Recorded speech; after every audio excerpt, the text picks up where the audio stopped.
అంటే యాక్చువల్గా కవిత గారు కూడా ఇబ్బంది పడ్డది, బాధపడ్డది అంటే తండ్రి అనే ఒక పెద్ద వ్యక్తి ఉన్నాడు కదా, ఆయన నన్ను చూడడానికి కనీసం బాధపడ్డ అంశం కూడా ఇంకోటి కూడా ఉందని తెలిసింది. ఏదైతే నేను జైల్లో ఉన్నప్పుడు నా కోసం కనీసం ఒక ధర్నాలు కానీ కనీసం ఒక కార్యక్రమం కూడా చేయలేకపోయారు. ఇది గ్యారంటీ, ఇది ఎందుకు కేవలం ఆమె అరెస్ట్ అయినప్పుడు హంగామా తప్పితే తర్వాత ఆమె గురించి ఎటువంటి కార్యక్రమాలు తెలంగాణలో చేయలేకపోయారు. ఇది అక్రమ అరెస్ట్ అనో లేదా ఇంకో రకం ఏం చేయలేకపోయారు. ఇప్పుడు అక్కడ వాంటెడ్లీ జరుగుతున్నటువంటి విధానంలో మిగతావి ఇవన్నీ చేసి అనవసరమైన రప్చర్ చేసి అక్కర్లేని గోల చేసి ఇంకా ఇబ్బందులు పాలు చేసే కన్నా మౌనంగా ఉండి మౌన పోరాటంతో తన బలం చూపించుకుందామని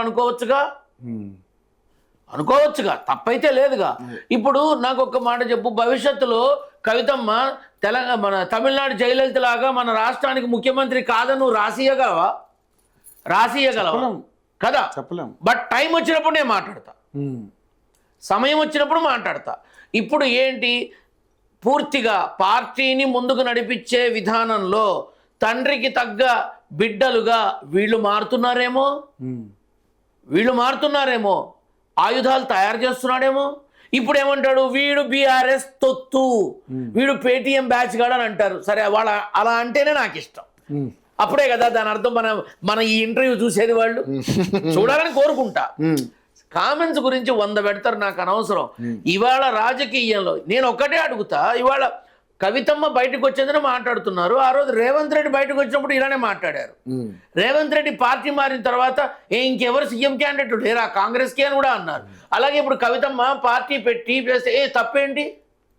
జాగృతి అనేది ఒక పార్టీగా అనౌన్స్ చేసి ఆ పార్టీ తరపున నిలబెట్టి ఆ పార్టీ తరపున కొన్ని సీట్లు తను తీసుకొని కొంతమంది ఎమ్మెల్యేలను చేసి తదుపరి తండ్రి చెప్పినట్టు మొత్తం కలిసి మళ్ళీ కూటమి ఏర్పడితే మళ్ళీ ప్రభుత్వాన్ని నడిపించకూడదని గ్యారంటీ ఏంటి?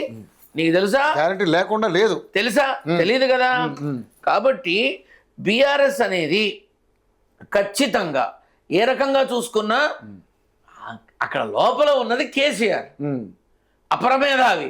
నేను ఇంతకు ముందు చెప్పా, మళ్ళీ చెప్తున్నా, నాన్న ఒంటి చేత్తో పోరాటం చేసిన బక్క పలసని మనిషి రాష్ట్రాన్ని సాధించి 10 ఏళ్ల పాటు ప్రభుత్వాన్ని నడిపించాడు. ఇంకో పేరు కూడా వినపడలా.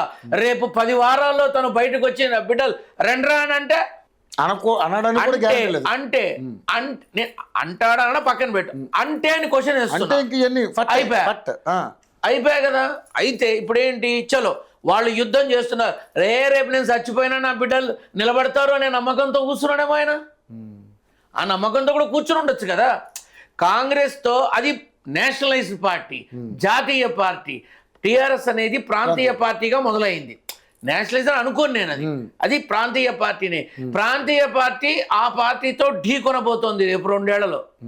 దానికి కావలసిన విధంగా తయారు చేస్తున్నాడేమో వీళ్ళని. అలా ఎందుకు ఆలోచించరు?